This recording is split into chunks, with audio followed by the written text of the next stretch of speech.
President Trump at the White House on Friday. For all his tough language this week, the strikes he ordered in Syria made no apparent effort to damage President Bashar al-Assad's broader war machine. Tom Brenner / The New York Times Washington, in sending missiles and bombs at Syria, President Trump hit more targets and used more firepower than he did in a similar military strike last year. But in the end, he opted for what was still a restrained operation that was evidently calculated to avoid provoking Syria's patrons in Russia and Iran into retaliating. The United States and its European allies chose 3 targets instead of the single airbase hit last year and used twice as many weapons. Still, American officials said the attack was intended as a proportional strike aimed specifically at Syria's chemical weapons facilities rather than a broader set of targets, and was a one-time, one-night assault to punish Damascus for a suspected gas attack last weekend. In the days before the strike, Defense Secretary Jim Mattis cautioned against a quick assault without a more thought-through strategy. He expressed concern about the potential for escalating the conflict by drawing Russia and Iran into a deeper confrontation with the United States in a country where all 3 have forces on the ground. With Russian and Iranian forces supporting the government of President Bashar al-Assad, the potential for miscues weighed on military planners.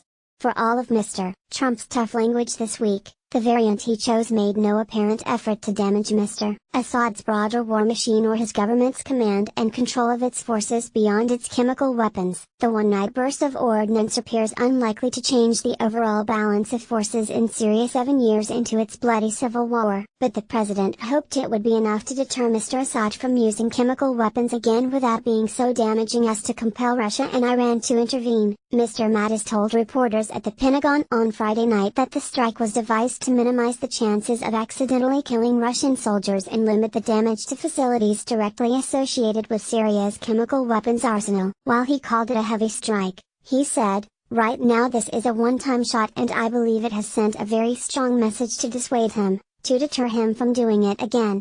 Analysts said the limited nature of the strike probably would not compel Russia or Iran into taking significant action. The Russian and Iranian responses will likely be shrill rhetorically, but direct responses are unlikely, said Dennis Ross, a longtime Middle East expert who has worked for several presidents and is now at the Washington Institute for Near East Policy. The targets struck were tied to CW infrastructure, he added, meaning chemical weapons, and not the bases where the Russians and Iranians are. Mr. Ross said it was possible that Iran could respond indirectly by using Shia militias against American forces in Iraq or possibly Syria, but even that he said was less likely because of the limited nature of this attack.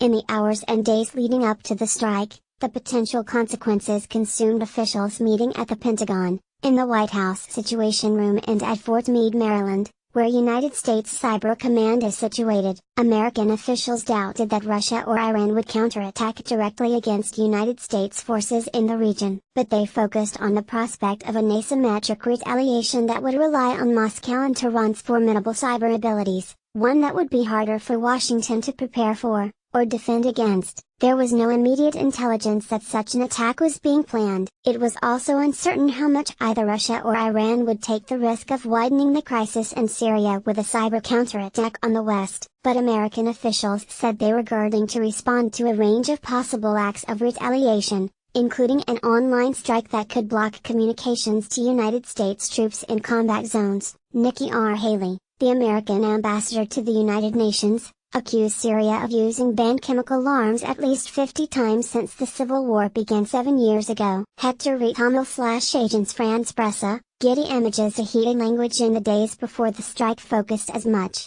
if not more, on Russia than on Syria, underscoring the dangers of a spiral into a more dangerous confrontation between the two former Cold War adversaries. Hours before the strikes began, Nikki R. Haley, the American ambassador to the United Nations, engaged in a scathing exchange with her Russian counterpart at a Friday meeting of the Security Council. The Russian ambassador, Vasily Nebenzia, accused the United States and its allies of reckless warmongering. Mr. Nebenzia said that there was no confirmed evidence that chemical weapons had been used in Doma and that the United States and its allies had demonstrated they have no interest in an investigation.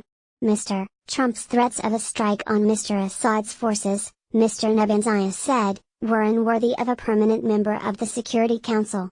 Ms. Haley said she was incredulous at Mr. Nebenzai's defense of the Syrian government and his overall portrayal of events. "I'm in awe of how you say what you say with a straight face," she told him. For all that, Russia loomed large in the discussions back in Washington about how to proceed. During an American military video conference call, several officials expressed concern about the possible Russian reaction to a strike on Syrian facilities, particularly in light of Moscow's threats to shoot down incoming missiles. During the call, military officials said that it was imperative to take steps to protect American Navy destroyers from Russian counterattacks, but a potential online strike loomed as a possibility, and a way for Russia and Iran to sidestep a direct confrontation with the United States military. Just weeks ago, the Department of Homeland Security identified Russia as the source of malware implants in the American electric grid and released samples of code to utilities to help them clean out their systems. The warning accused Russia of mounting a series of intrusions against American and European nuclear power plants and water and electric systems, in what analysts interpreted as a move to test Moscow's capacity. Iran hit American banks with a major denial of service attack nearly 6 years ago,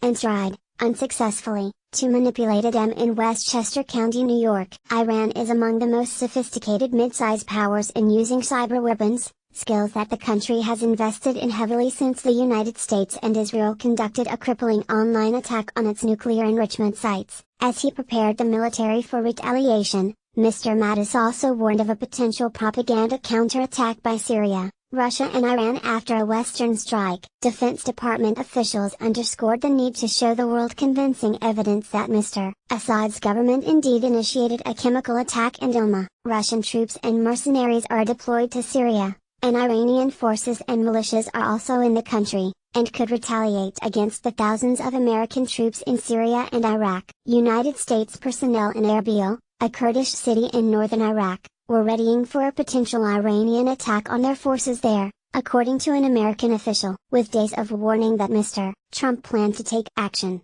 Syria moved some of its aircraft to a Russian base in hopes of deterring Americans from attacking there, and, in turn, igniting aggressions between the two Cold War powers. Mr. Trump made sure not to target that base on Friday, averting the chance of hitting Russian targets but also sparing the Syrian Air Force. Senator Lindsey Graham, Republican of South Carolina, said hours before the strike that he was concerned that the military leadership was being too cautious. "I'm worried whether or not we have the right generals with the right mindset," he said on Fox News Radio.